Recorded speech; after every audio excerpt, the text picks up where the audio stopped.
안녕하세요, 혼술일기입니다. 지난번 영상에서는 식당에서 45분을 기다려 우동을 먹게 된 이야기까지 했었습니다. 이번 영상에서는 그 이후의 이야기를 담고 있는데요. 게다가 여행이 좋냐 에피소드의 마지막 영상인 만큼 여행 마무리 느낌으론 어떤 영상이 좋을까도 많이 고민해보았습니다.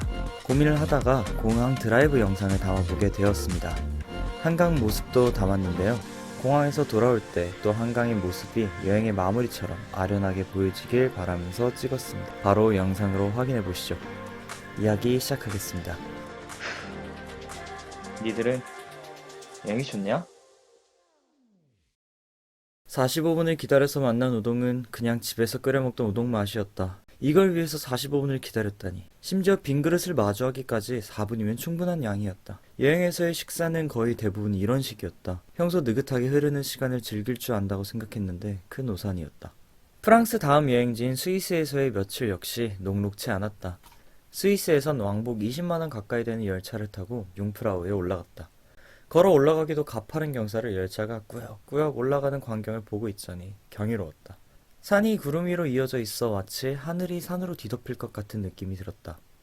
하지만 점점 머리가 아파왔고 고산병에 걸린 건지 경치를 즐길 겨를도 없이 두통이 너무 심해졌다. 결국 눈을 감은 채 융프라우역에 도착해버렸다. 두통이 나아질 기미가 보이질 않으니 머리를 버리고 싶다는 생각마저 들었다. 그래도 경치는 아무렇게나 사진으로 찍어서 벽에 걸어두어도 멋있을 법했다. 그래서 사진 하나는 건져야겠다는 일념으로 버티며 정상으로 걸음을 내딛었다. 아니나 다를까 정상은 기대 이상이었다. 한여름에도 눈으로 뒤덮여 온 세상이 하얗게 빛나고 있었고 계곡에 자리를 잡은 구름들은 마치 바다처럼 펼쳐져 있었다. 그래, 이 풍경을 찍기 위해 고된 길을 걸어왔구나.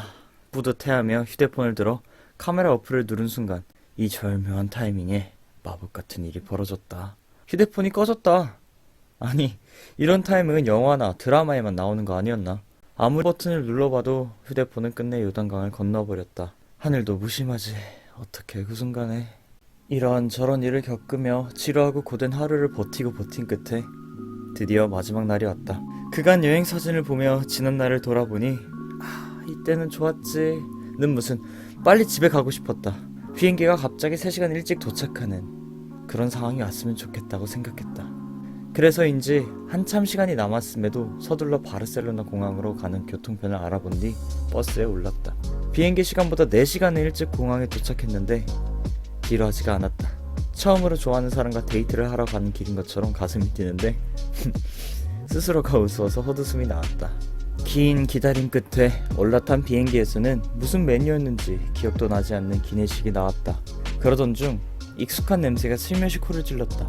바로 컵라면이었다. 누군가 컵라면을 사서 끓여 먹는 것이 분명했다. 염원 같던 집에 가는 길이 이제 현실이구나 깨닫는 순간이었다. 귀국하는 비행기 안까지 여행의 일부라고 친다면 여행 중 가장 설레었던 이 순간. 기내식이 맛있고 맛없고는 중요하지 않았다.